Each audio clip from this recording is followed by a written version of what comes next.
The flames roared through the old apartment complex like a wild beast, devouring everything in its path. The thick black smoke curled into the night sky, visible from miles away.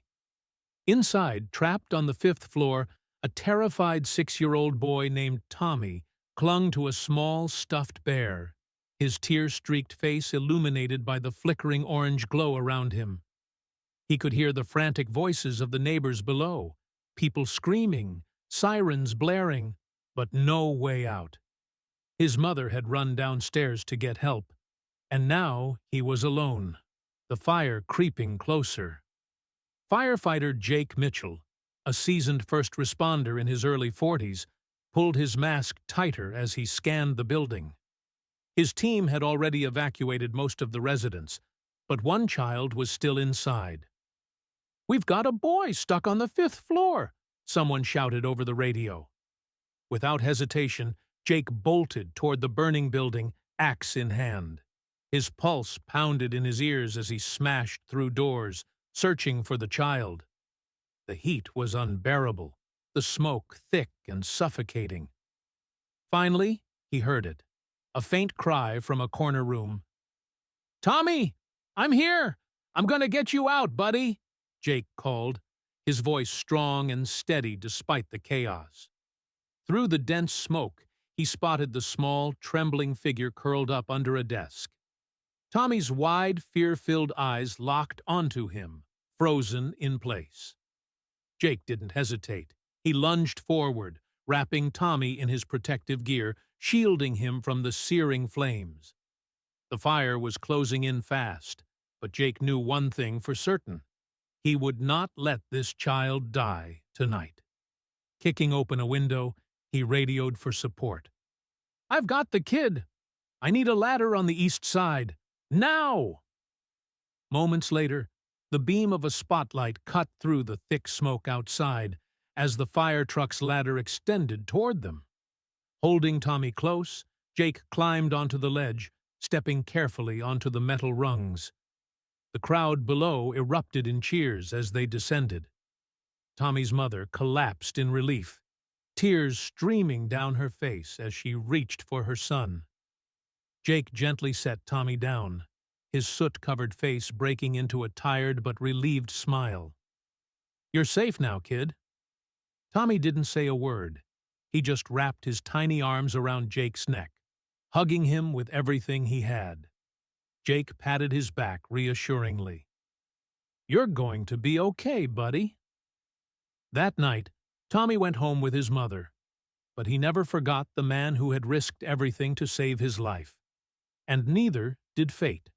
Jake Mitchell sat alone in his small, dimly lit apartment, rubbing his temples. Time had not been kind to him. 20 years had passed since that fateful night, and in those 2 decades, Jake had given everything to his career. He had rushed into countless burning buildings, saved families, risked his life for strangers. But the years of inhaling smoke, breathing toxic fumes, and pushing his body beyond its limits had caught up to him.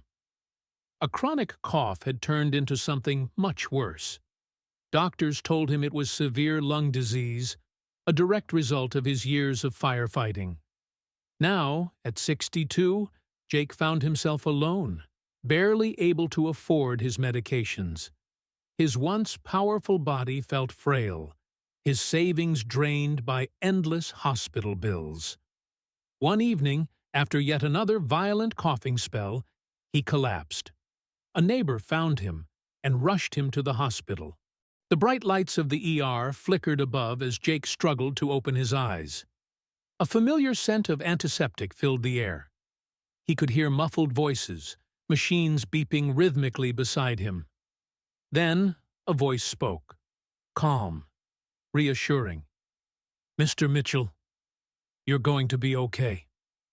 Jake turned his head, and for a moment, his breath caught in his throat. Standing before him, now a young man in his late 20s, was Dr. Thomas Reynolds, better known as Tommy. The same little boy Jake had saved from the fire all those years ago.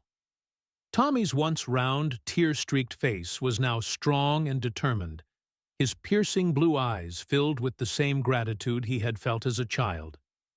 He wore a white doctor's coat, his name embroidered on the pocket, but there was no mistaking it.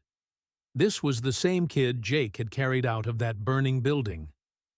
"Do you remember me?" Tommy asked, a soft smile playing at his lips. Jake stared at him, processing what was happening. Then his eyes softened. "The little boy in the fire," he murmured. Tommy nodded. "You saved my life that night. And now, it's my turn to help you." From that moment on, Tommy took personal responsibility for Jake's care. He made sure Jake had access to the best doctors, the right medications, and, most importantly, he never let him feel alone. When Jake's hospital bills became overwhelming, Tommy paid for them himself. When Jake needed a place to recover, Tommy ensured he had a comfortable home and regular checkups. One evening, as Jake sat in a wheelchair on the hospital's rooftop garden, staring at the city skyline, Tommy joined him. "I never got to thank you, you know," Tommy said, watching the stars above. Jake chuckled, shaking his head. "Kid, you didn't have to.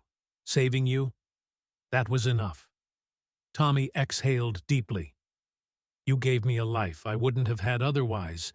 Because of you, I got to grow up, go to school, become a doctor. I got to help people, just like you did for me." Jake's eyes welled up, but he quickly blinked away the tears. "Looks like you turned out all right, huh?" he said with a smirk. Tommy smiled. "I had a great role model." For the first time in years, Jake didn't feel like a forgotten old man. He felt seen, valued, and cared for. Because kindness, once given, never truly disappears.